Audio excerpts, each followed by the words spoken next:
Hello everyone, Jharkhand exam में आप सभी का स्वागत है।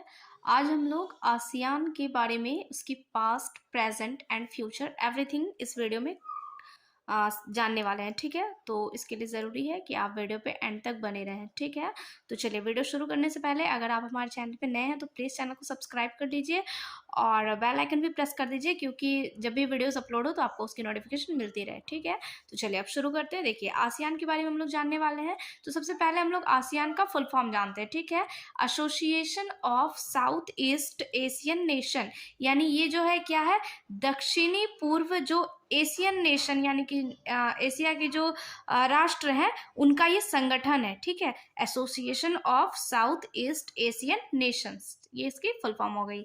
ठीक है, अब जानते हैं इसकी स्थापना के बारे में।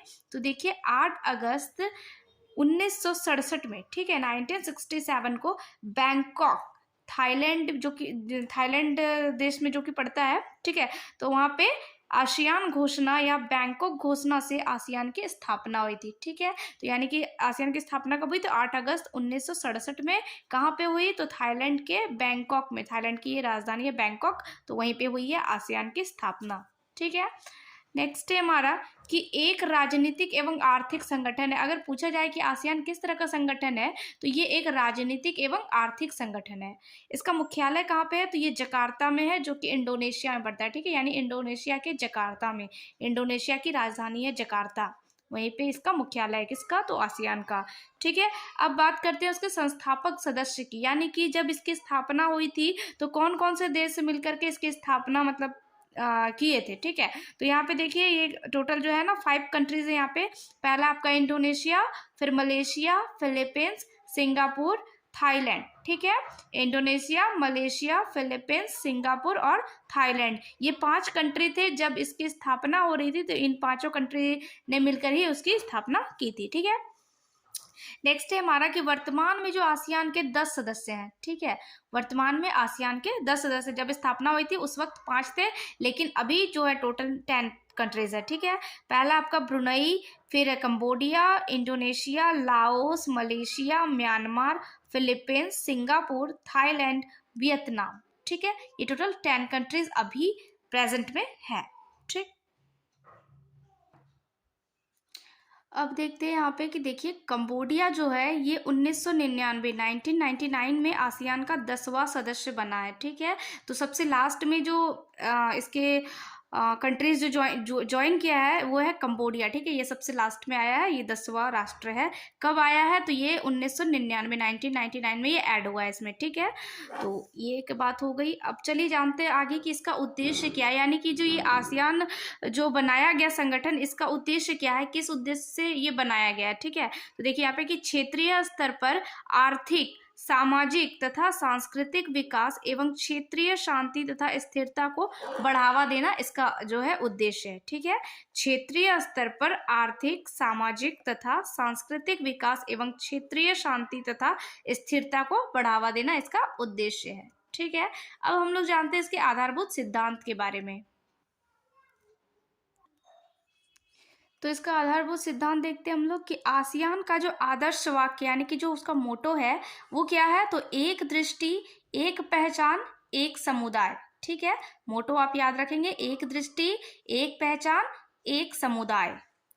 नेक्स्ट है कि सभी देशों की राष्ट्रीय पहचान संप्रभुता, समानता, स्वतंत्रता, क्षेत्रीय अखंडता के लिए आपसी सम्मान को बढ़ावा देना भी इसका आधारभूत सिद्धांत में आता है। ठीक है, फिर है कि एक दूसरे के आंतरिक मामलों में हस्तक्षेप नहीं करना। ठीक है, मतलब जो भी इसमें कंट्रीज ऐड हुए हैं तो उनका जो आंतरिक मामला है उसमें ये जो है संगठन, ये उसमें आंतरिक मामलों में हस्तक्षेप नहीं करेगा। ठीक है, नेक्स्ट है कि शांतिपूर्ण तरीके से मतभेद या विवादों का निपटान करना। अब यहाँ पे हम लोग इसके बारे में थोड़ा सा और जो कि पास्ट भी है, प्रेजेंट भी है और फ्यूचर भी है, उससे रिलेटेड अब हम लोग यहाँ पे डिस्कस करने वाले हैं। अभी तक हम लोगों ने बात की थी इस संगठन के बारे में कि ये कब बना, क्यों बना और ये क्या करता है, ठीक है। अब देखिए इसके बारे में हमें जानना है कि देखिए इसका जो पहला जो आसियान सम्मेलन हुआ था, शिखर सम्मेलन, तो ये कब हुआ था? तो ये 1976 में हुआ था। और कहाँ पर हुआ था? तो ये बाली में हुआ था, जो कि इंडोनेशिया में आता है, ठीक है। यानी इंडोनेशिया के बाली में 1976 में आसियान का पहला शिखर सम्मेलन हुआ था, ठीक है। तो ये इंपॉर्टेंट हो जाता है हर एक एग्जाम के लिए, ठीक है। तो यहाँ पे अब फिर है कि नेक्स्ट 8 अगस्त को आसियान दिवस मनाया जाता है, ठीक है। अभी हम लोगों ने देखा कि 8 अगस्त 1967 को इसकी स्थापना हुई थी, इसलिए 8 अगस्त को जो है आसियान दिवस के रूप में मनाया जाता है। नेक्स्ट है कि 36वां आसियान शिखर सम्मेलन 2020 वियतनाम हनोई में हुआ है, ठीक है। तो याद रखेंगे, देखिए यहाँ पे आपसे पूछा जा सकता है कि 36वां आसियान शिखर सम्मेलन कब हुआ?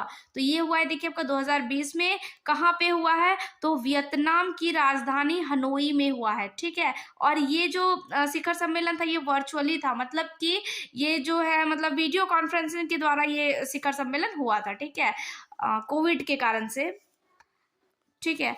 नेक्स्ट है कि 2021 में जो अध्यक्ष देश इसका होगा वो कौन होगा? तो ब्रुनेई होगा, ठीक है।